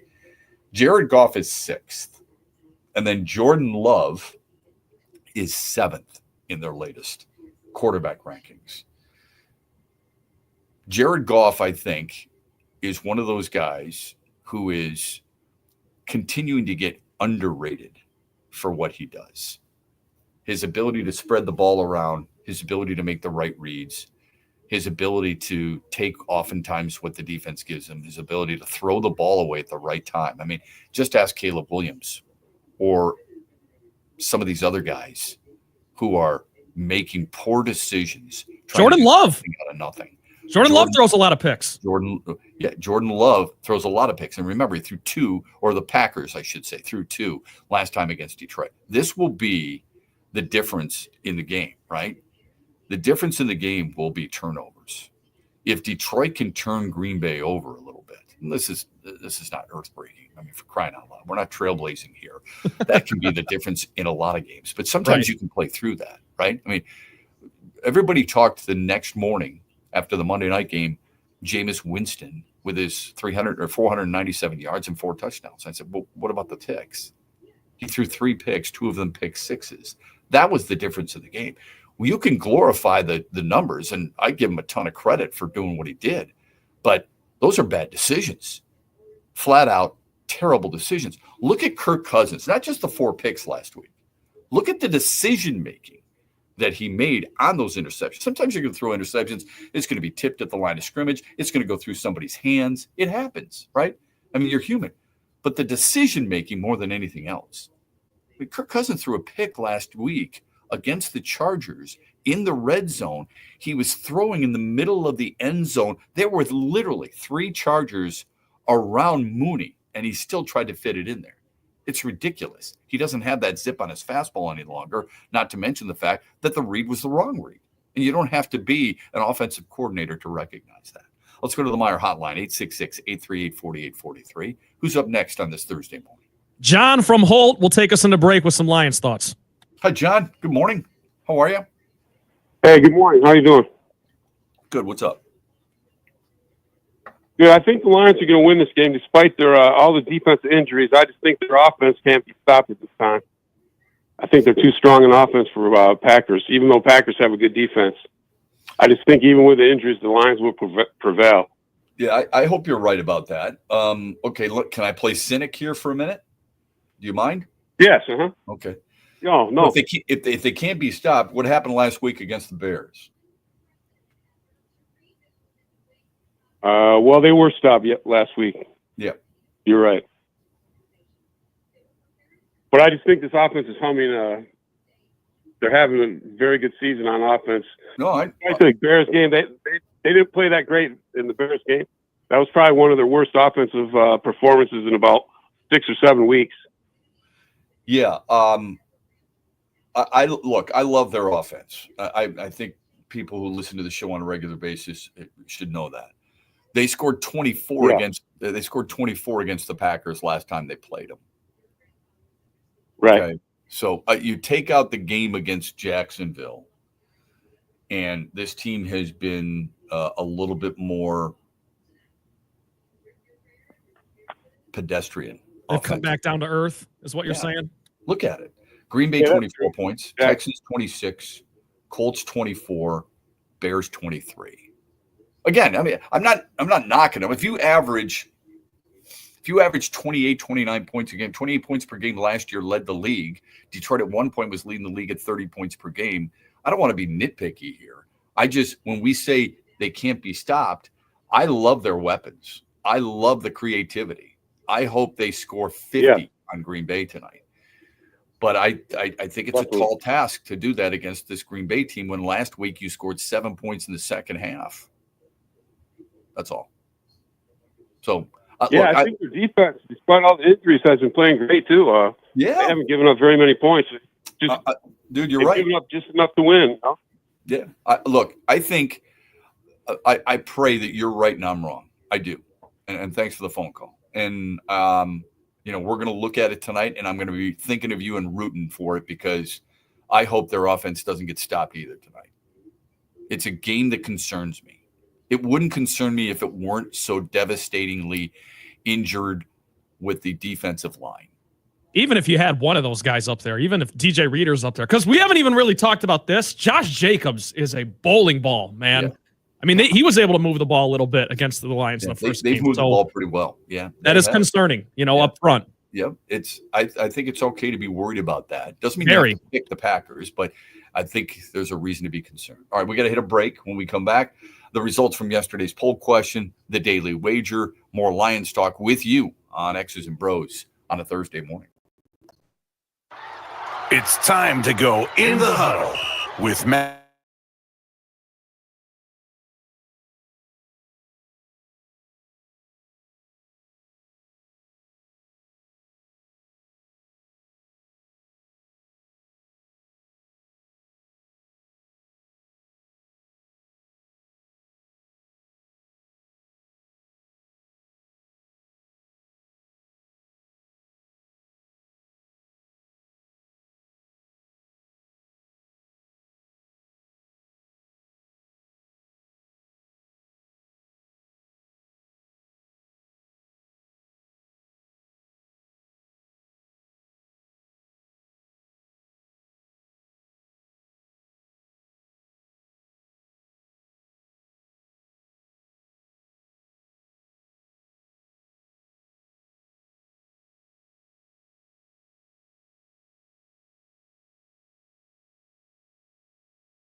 some facts and come back and see me.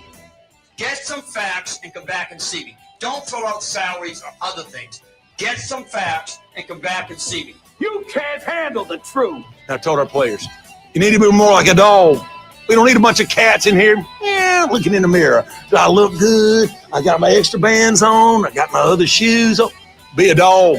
We don't need no meows. We don't need no cats. Are you not entertained? Are you not entertained? We weren't good. There's no sense asking me things about the game. I'm telling you, we laid an egg, so I'm not going to break it down for you. We sucked. We sucked. We laid an egg. That's all I have to say, guys. I'm sorry. I'm not going to break it down for you. Nothing went well for us. It's on us. We have to figure it out, and we will. It's showtime. 1 hour of the program. Glad you're with us on this Thursday, football for Thursday. Lions hosting the Packers tonight. Looking forward to the conversation the rest of this hour here on X's and Bros. I'm Matt Shepard. The Meyer Fireball Hotline, 866-838-4843. Yeah, it's a Fireball Thursday because we expect a lot of balls in the air tonight. We expect the Ford Field to be on fire tonight, so it's going to be plenty of loud noises taking place from Anchorman. Loud noises taking place tonight at Ford Field. The text line, Sports Radio to 21,000. We've got a poll question out there. We'll get to the results of yesterday's poll question. We will also get to the daily wager as well. But first, let's go back to the phone lines. The Meyer hotline is red hot this morning. Fireball, if you will, which is always good on the golf course. Always good on a wintry day. Getting a lot of snow throughout the state. So let's go to it. Who's up next? I'm thirsty. William in Muskegon has been waiting patiently to talk Lions with you, Shep. Hi, William. Good morning, sir. How are you? What's up, Shep? How's it going, man? Are you staying warm? I'm staying warm. I'm driving from Holland to Muskegon, and just trying to stay out of the ditch. All right, hang in there, man. All right, best of luck to you. Yeah, thank you. So I wanted to call in because watching the Chicago game at Thanksgiving, I just got reminded of how they looked against the Tampa Bay Buccaneers. They would drive down, get to the red zone, and it would just come apart. And they let Tampa hang around, and then boom, we lost that game. And I felt like every other game this year we've been in control. They put up a lot of points down there, a lot of touchdowns. And I've been watching these Lions for my whole life, and I've never been more excited. But when I watched that Chicago game, they would get down there. I kept telling my uncle, I said, the Bears are going to stick around if we can't put points on it. And that's what the old Lions would do. They would get down there, and then they would settle for field goals, and they weren't even getting field goals. But that's just my 2 cents. I think they're going to smoke the Packers. I don't think it's going to be close. But Lions offense is too good, and we got Brian Branch, Kirby Joseph. Another pick 6 for Kirby, baby. I hope you're right about that. That's you think they're going to smoke them. That's interesting. I think Green Bay's a pretty good football team. I look at it, and you're right. As we've been focused on a lot of the guys who aren't there, we should probably be talking more about the guys who are there. Kirby Joseph, and as you mentioned, Brian Branch, who I think could be arguably their best defensive player this year. Terry and Arnold back, Carlton Davis, guys like that. I just look at it this way. I look at Hutchinson out, Pascal out, Reeder out, Amazurke out, Davenport, Rodriguez, Barnes, Anzalone, Reeves Maven. 9 guys right there. Unbelievable. Who are 9 important all guys. 1 or 2 on the depth chart. And maybe I got to take a page out of his optimism book and talk more about the guys who can make a difference. The guys you still got back there, the guys you can still rely on. But there's a reason, yes. But those guys can only be so – this is why it all comes full circle, man. It comes back to the ultimate team sport. Those guys are successful oftentimes. It goes hand in hand because the guys up front are giving a push. How much are you? There's only so much you can ask of Aleem McNeil, who's not playing every snap, and only so much you can ask of Jack Campbell.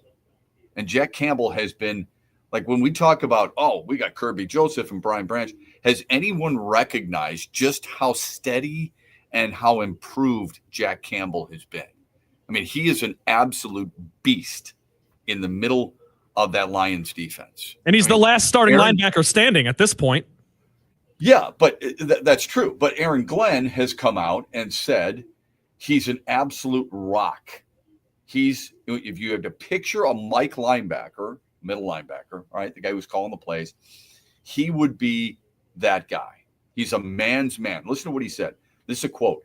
He loves standing in front of the huddle to give the call out to those guys, and they really, really respect him. They respect him because of how he is personally, but they respect the way that he plays the game. This guy's in his second year. And I think the Lions drew some slight criticism of drafting him, not more than the criticism they received for drafting Jahmyr Gibbs. I'm still waiting for the I was wrong theme from people in the media, nationally and locally. You're not going to hear and it. Fans as well. All right. But I do think there are a lot of people who questioned the draft pick. Then last year had expectations like he was going to come in and be Brian Urlacher right away. And he wasn't that. It takes a lot of getting used to play at the National Football League level, be the guy who has the microphone in his helmet. And actually it was Alex Anzalone last year. But my point is, you're the middle linebacker. When you're playing a certain system at Iowa and you're asked to do certain things, and then it changes when you come to the next level. You're asked to do different things at the next level against better players who are faster, stronger, more knowledgeable, and have a better grasp and understanding of what the game is like. And yet Jack Campbell in 1 year's time has become the type of leader. Sometimes we overuse that word, but in this case, it's very appropriate when you've got one of the best defensive coordinators in football talking about it this way. And you got a guy who's going to be a head coach next year and a guy who has done what he's done with this team's defense. When he's telling you this, it should ring true. On top of all that, he played a long time in the National Football League. This is not smoke. This is not, he's my guy, so I have to say something nice about him. All right? This is not fan speak, where, God forbid, I say something detrimental about one of my own on a successful team. This is a man, an Aaron Glenn, who is talking about a guy who he has watched grow into not just a hell of a middle linebacker, but a hell of a leader on this defense. He said this to the Detroit News. Do I think, or Jack Campbell said this, do I think I could have done it as well as I've done it right now? Probably not. Where I'm standing today, I've had way more experience, way more games in other training camps, spring OTAs, just to learn the whole system. So I feel like probably more detailed this year than I would have been last year. Dan Campbell talks about his maturity on a regular basis, how he's more developed, how he's time on task. Here's the key, game has slowed down for him. And then on top of that, he's always been a heady player.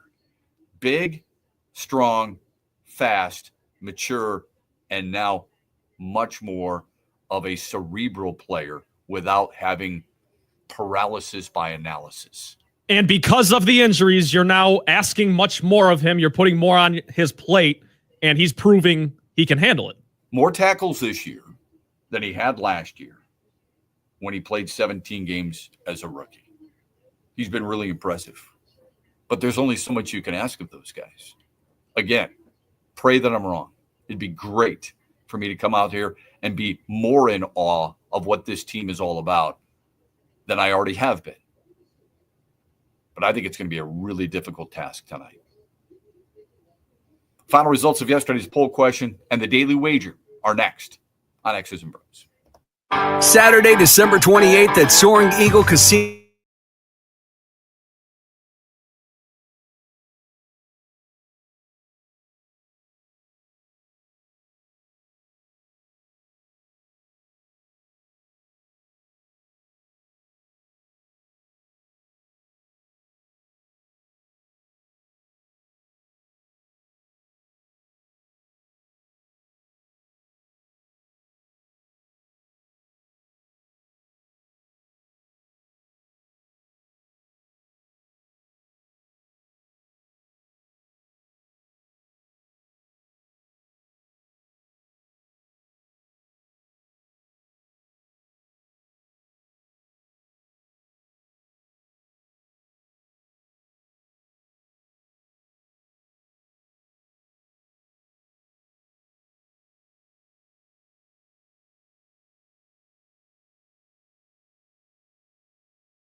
good are we going to feel tomorrow morning?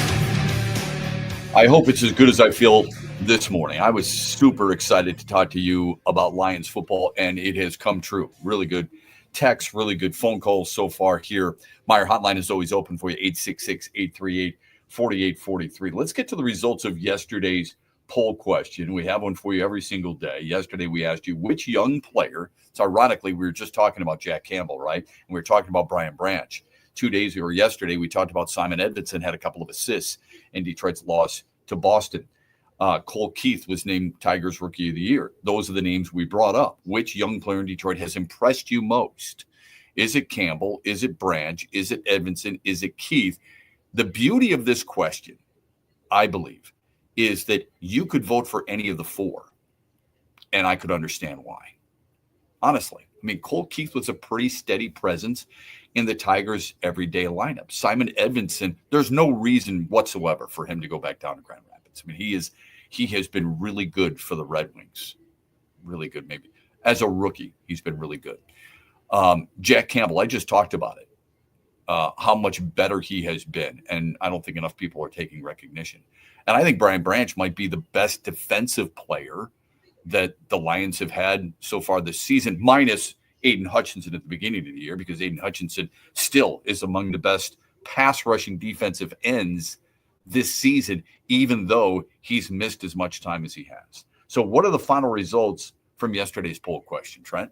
Overwhelming win for Brian Branch, 85%. That's not shocking. Jack Campbell got 7%, Colt Keith with 5%, and Simon Edmondson probably suffering from the hockey fatigue, or not fatigue, but just, he's up against two Lions and a Tiger. He gets 3%. Well, like you said, you can easily make the argument for any of those guys. Yeah, Simon Edmondson is probably up against the fact that there are just not enough people watch hockey. I mean, correct. I think every hockey fan is watching the Lions. I'm talking about in the state of Michigan. Every Michigan hockey fan is still watching the Lions. Every Lions fan isn't watching the Wings. Very true. Unfortunately, because it's such a great sport. Thanks for voting. You can vote on our poll questions on X at XB Mornings or at Shep Matt. I retweeted out as well. We've got one for you out there right now. Do you think the Lions cover the spread tonight? The spread is 3.5. It's a simple yes or no. We'll give the results in the 8 o'clock hour tomorrow morning. All right. We also do in the 8 o'clock hour the daily wager of the day. It's brought to you by Soaring Eagle Casino and Resort. Check out their sports book, Ascend. It is fantastic. They've got really good food. It's a larger menu than just about any sports book you're going to be at. All right. And there's a reason for that. The reason is because it's really good. There's a lot to choose from. So check that out. Great place to watch the game. Tonight would be ideal, right? You want to go, you want to watch what's going on between the Lions and the Packers. Are there other games that interest you? I don't know. I don't care. Not to me. They don't necessarily interest me. At least, obviously, not in football. Is there anything else taking place in the world of sports with you as a Michigan sports fan? I'm talking about the state of Michigan, not University of Michigan. You're going to watch the Wings and Sens in Ottawa, 7 o'clock? Okay, cool. I mean, that'd be a great place to sit down in a leather-bound chair, watch the Wings on one TV, watch the Lions and Packers on another.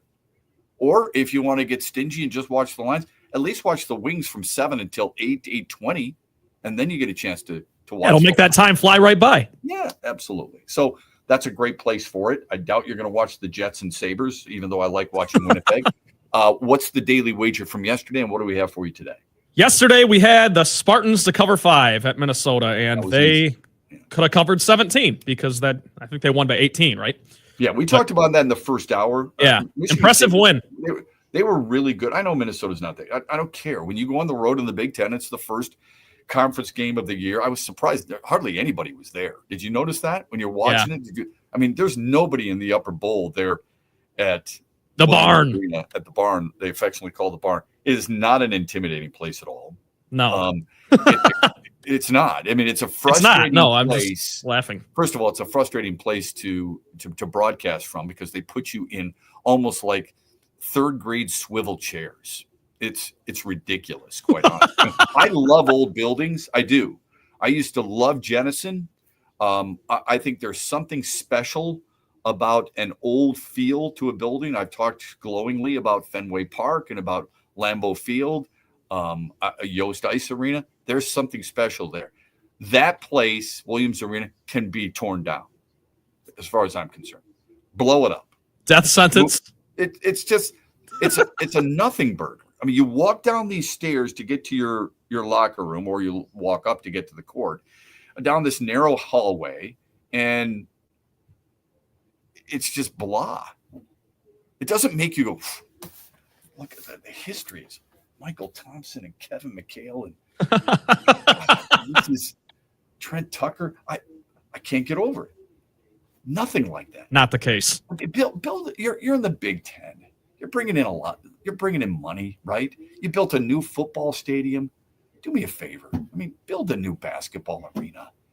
If it's Fog Allen, I understand why you wouldn't. It's not. You realize when teams do shoot-arounds, you have to bring out additional hoops. Otherwise, you don't get your work done. You can't have just 2 hoops at shoot-around. You want, or practice, you want pace. 6 of them. Yeah, you want things done, right? High school gyms around the state of Minnesota have more hoops than Williams Arena. It's not like they're using it for hockey. Oh, sorry, we got to tear it down. We got to resurface. No. They've got Mariucci Arena for hockey. Got the elevated floor, too. Yeah, that's why I say it's the elevated floor, which is fine. I mean, that's unique. I don't have a problem with that. I think it's kind of unsafe, but whatever. I'm talking about the arena in general. There's nothing there that makes you go, please. People aren't going to protest with signs outside and say, don't tear down Williams Arena. I've had too many great memories here. You know, kids in cow costumes can easily transfer someplace else to a new arena at Minnesota. Anyway, it'll be just fine. I digress. I thought Michigan State was really good. 90-72. The win last night, 25 assists on 29 makes. Super impressive. Good for them. Tom Izzo now 9 away from passing Bobby Knight for most wins in Big Ten history. What is the daily wager tonight? I think you're going to be a fan of this one. I think this is free money. Jack Campbell over 7.5 tackles. Oh, man. It would have hit in 4 of the last 6 games. I do love it. Good for He you. had 13 tackles against the Packers the first time. And like you talked about earlier, we're going to ask more of him tonight. The Lions are going to ask more of him tonight. He's going to have to step up and stop the run, stop Josh Jacobs. I think he can easily surpass 7.5 tackles. He's got to be everywhere, doesn't he? He does. And you're right, because Josh Jacobs, I mean, it's not that Matt LaFleur doesn't trust Jordan Love, but this team's got pretty good balance. I mean, when Green Bay's playing well, and they've played well, okay, they're a good football team. When they've played well, they've had that balance. Josh Jacobs is, like you said, he's a bowling ball. He's a wrecking ball. Jack Campbell will be ready to greet him in the hole, whichever hole it may be, and he's got to lead this team in tackles. Yeah, I don't want safeties leading my team in tackles. The defensive lineman's job is to engage, disrupt, force the double teams, and when that second level is there, and you don't want it to be too deep into the second level, that's where your linebackers come up and punch guys in the mouth. I love that bet. It's probably my favorite daily wager you've had this year. Well, I like it. I think it's free money. It is unique. I will also say this, just a little bonus here. There's really, really, really good value on Kirby Joseph to get a pick, which is seemingly all he does against the Packers. So look at that. It's like plus 500. You bet $5, you win like 25 on that if he gets a pick. Take it. We'll take it. I'll take winning no matter what, as long as the Lions win. That's the most important thing. When we come back, who won the sweepstakes that is signing day? We'll talk a little bit about Michigan and Michigan State when we come back after this. It's time to go in the huddle with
I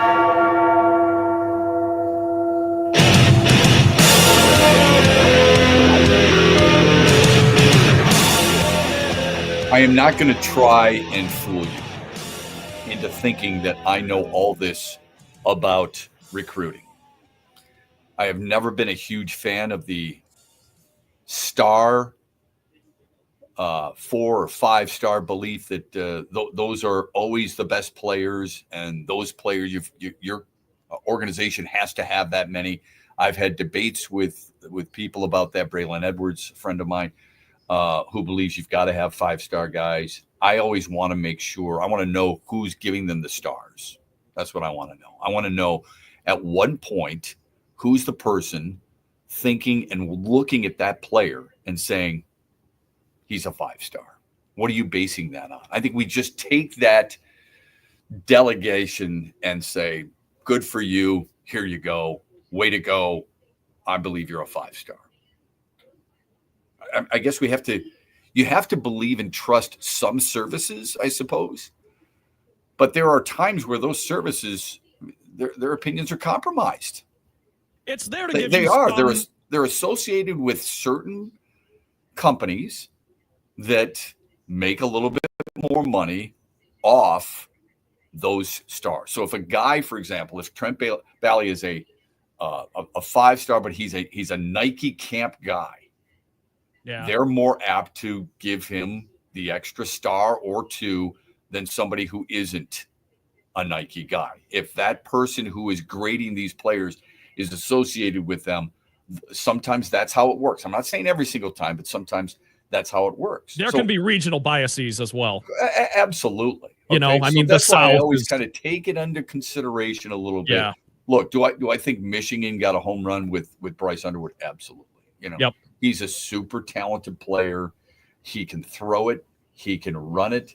He seems to be very good on reading defenses. He has the it factor. He's got the intangibles, right?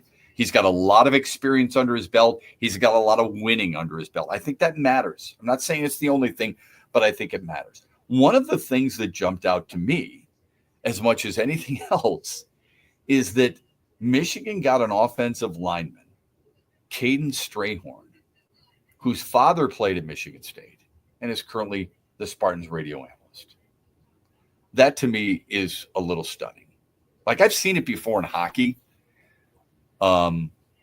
where a guy played in one place and went to the rival. It's a little surprising, but you're trying to send your kid to a place that they're comfortable. You don't want them to go there just because you went there. Look, totally different situation. My son could have easily gone to Central Michigan and had big money going there because of academics. Didn't want to go there. Wanted to go to Michigan. My daughter could have gone to a lot of different places. Didn't want to send her where any of my kids or relatives or I went, strictly based on that. She's at Michigan State. It's the right place. She loves it. I'm glad. That's all that matters. What matters most is what makes me happy, or makes them happy, I should say. And that's what I hope a lot of parents, obviously the Strayhorn family, feel that way. Michigan's recruiting class, depending on what you're looking at, considered the 7th or 8th best in the country. Not the Big Ten, but in the country. Jonathan Smith picked up some nice players. He did. I mean, it's not going to be something that he's going to hang his hat on, that it's a top 50 class. There are way too many Big Ten teams that have more recognized players than Michigan State. But I can tell you this, and I haven't seen all these players. Anybody who says, well, you know, they haven't seen all these guys. They may have read about them. They may have talked to other people who have seen them. But I don't know many people who have seen all these different young players. I can tell you this. I've seen DJ White play, the linebacker of Orchard Lake St. Mary's. And he's 6'2", 200. You're going to get him on campus. He might still grow a little bit. He's going to put on 25 good pounds, 25 to 30 pounds, and he should be an impact player. I've seen Derek Simmons play. He's the 6'3", 270-pound defensive lineman, offensive lineman from Frankenmuth. Which side will he play on? Will he be the defensive tackle / end, or will he be the offensive tackle? We'll soon find out. right? Because we've got to see how much weight he's going to put on. If he puts on a lot of weight, considering he's been a defensive end in high school, if he puts on a lot of weight, you're probably looking at him as an offensive tackle. The beauty is that he's actually good at both. Okay. And I've seen Jaden Savory play. He's a good looking player. He's a tight end and he's a big kid, 6'4", 230. Eventually he's going to be 245, 250, maybe even more than that when you get him in the weight room and so on and so forth. So there's some wins there. There's no doubt about there that the Jace Clarizio from East Lansing is staying home. They flipped him late. That's a good get. So it's all about expectations. Michigan had high expectations with Sharon Moore. They delivered. Michigan State had some different players that they felt like they had to get, and they got some of those players. The transfer portal will be vital for both. Just because Michigan signs Bryce Underwood doesn't mean that they're not going into the transfer portal. They should go into the transfer portal. Playing at Belleville High School against West Bloomfield and Cass Tech and places like that is a far cry from going under center and playing against Michigan State, Penn State, and Ohio State, Oregon, Texas, and teams like that. Far different. We got a phone call, you said? Yeah, it's our buddy Freddie, and he wants to chime in on this recruiting talk. Hi, Freddie. How are you, buddy? Hey, good morning, Shep. How are you? Good, buddy. Thanks for the call. You too. Hey, this is kind of off note, but speaking of 5 stars, you'll appreciate this because you worked with him so many years. Gibby was here yesterday. I love when that guy comes here. You spend a lot more time with him than I ever did, but when he comes in here, he's a ball of energy. That's a 5-star right there. No doubt about it. He's one of the best teammates you could ever ask for. I don't know if he was better at football than baseball, but he was great. And I use that word in all sincerity. He was great at both.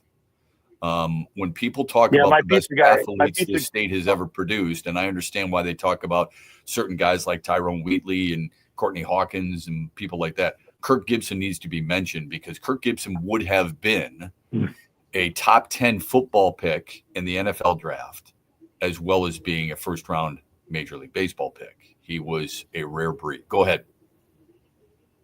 Yeah, we talked about that yesterday. My pizza guy's 26 years old, so he didn't know. He doesn't know who Gibby is. I'm like, just go look at YouTube. I go, this guy was the fastest guy in the state back in the late 70s. And I'll just tell you. And you know what? Here's what else will tell you how fast he is, Freddie. He would literally line up against defensive backs when he was at MSU. And this is no lie. He'd line up against me and say, I'm going to run a post pattern, and there's nothing you can do about it. And he would do it and beat him. Yeah. Okay? Yeah. So you said Daryl Rogers wanted to make him an outside linebacker. There are not many guys. Yeah, and considering the only offer he had before his senior year or late in his senior year was Central Michigan, it tells you something.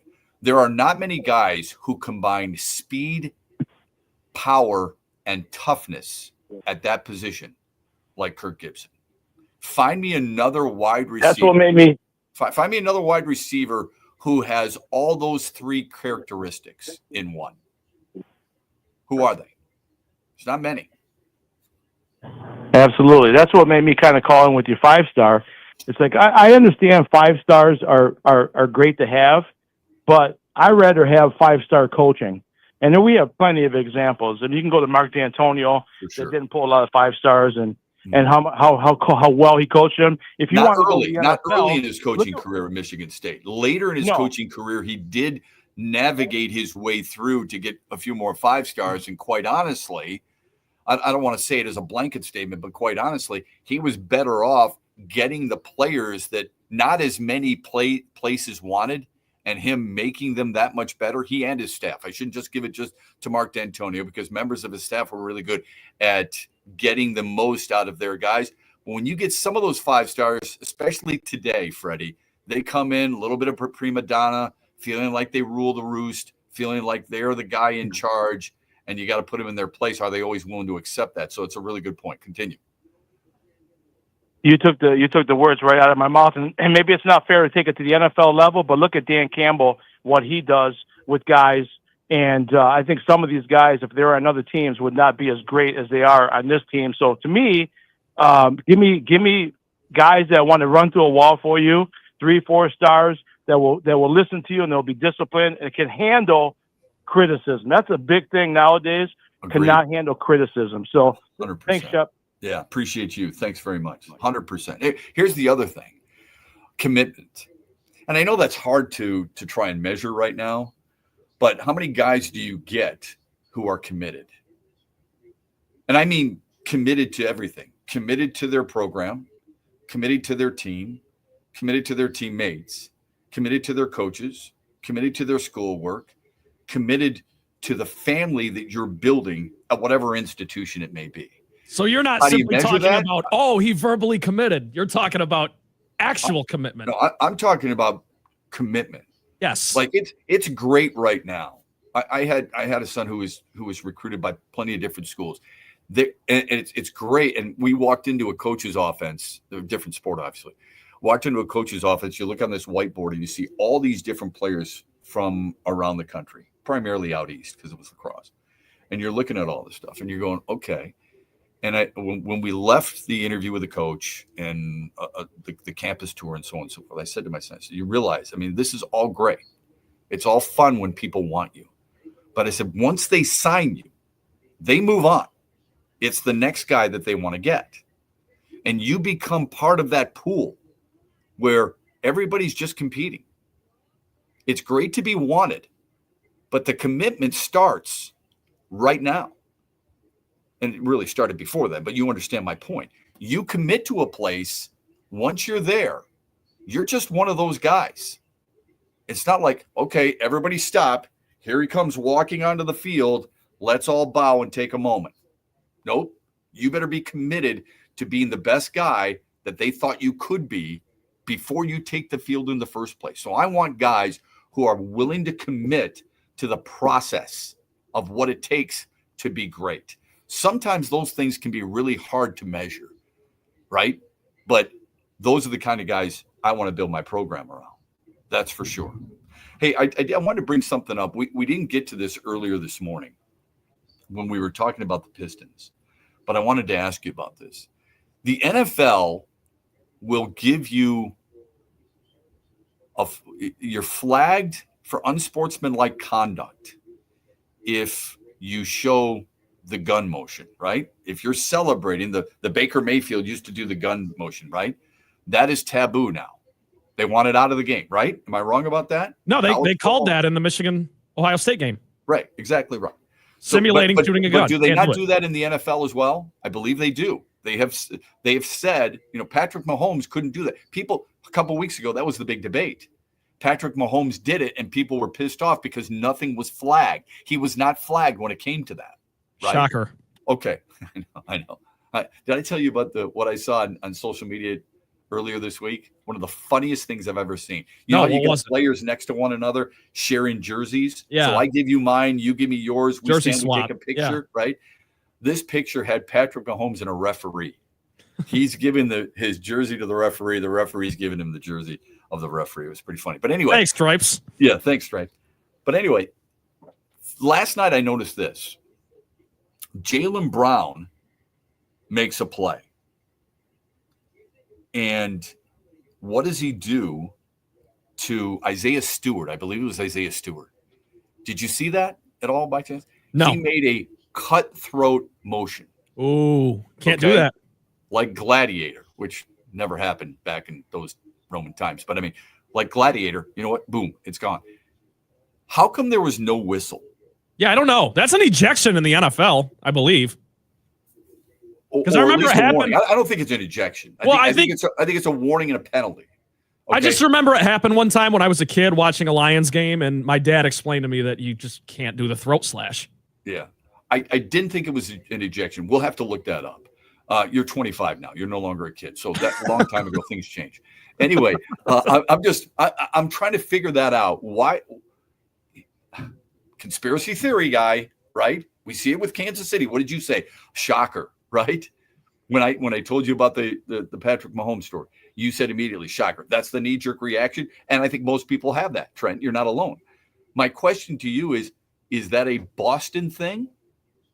They're the reigning NBA champs. Right. Are they giving Boston the benefit of the doubt? How can None of the 3 referees see it. That's usually pretty blatant. You know, you've got 10. Football is one thing, right? I mean, the one guy celebrating something is kind of off on his own, but usually there are plenty of guys rushing to congratulate him and be part of the celebration. Yeah, right? so you could easily miss something. Yeah, row the boat and do all that other stuff. Sorry, you understand where I'm going with this. Yeah. In basketball, you've got 10 bodies on the floor. You've got 3 referees. Some of those bodies have already left that side of the floor because they can't wait to get down court, right? That's the way oftentimes the game is played. How do none of, and sure, some of the referees are running down with them. How do none of them see that obvious gesture on the part of Jaylen Brown, who I like? Don't get me wrong. I think he's a really good player. How does nobody see that and make a call? Great question. That to me is bothersome. And my hope is that the Pistons send something to the league office. Not that you can change anything now. That always kills me. We're going to protest this. What are you going to turn around and give the win to the Pistons, or suddenly assess a technical foul and say Jaylen Brown, instead of scoring 27 tonight, you end up scoring just 24 because that shouldn't have counted? No, you're not going to do that. It's for future reference more than anything. Yeah, you just want him to keep an eye on it. It's like when, D-backs go up to the referee and they say, hey, he's grabbing me. Throw the flag for OPI. Just look for it. I want you to keep an eye on it. What you're doing just is bringing it to his attention. You're planting a seed is what oftentimes coaches and players would tell you. Those are the things, and seeing that and recognizing, and just about everybody should recognize it. How do you not get that call? That is really bothersome to me. What would be really bothersome to me, too, is if the Lions couldn't win and hold serve against the Packers tonight. That would bother me a lot, too, Shep. I don't think I picked Green Bay. My hope is that that's not the case. I'm ready to take the lumps tomorrow morning, and I will gladly take them. That's my hope tomorrow morning after tonight's game. Looking forward to watching it with it. Looking even more forward to talking about it with you tomorrow morning here on X's and Bros. Thanks for the calls and the texts. Have a great rest of your Thursday. We'll talk to you tomorrow morning, 6 a.m. across the great state of Michigan. Hey, Michigan, let's go big. I'm Herman.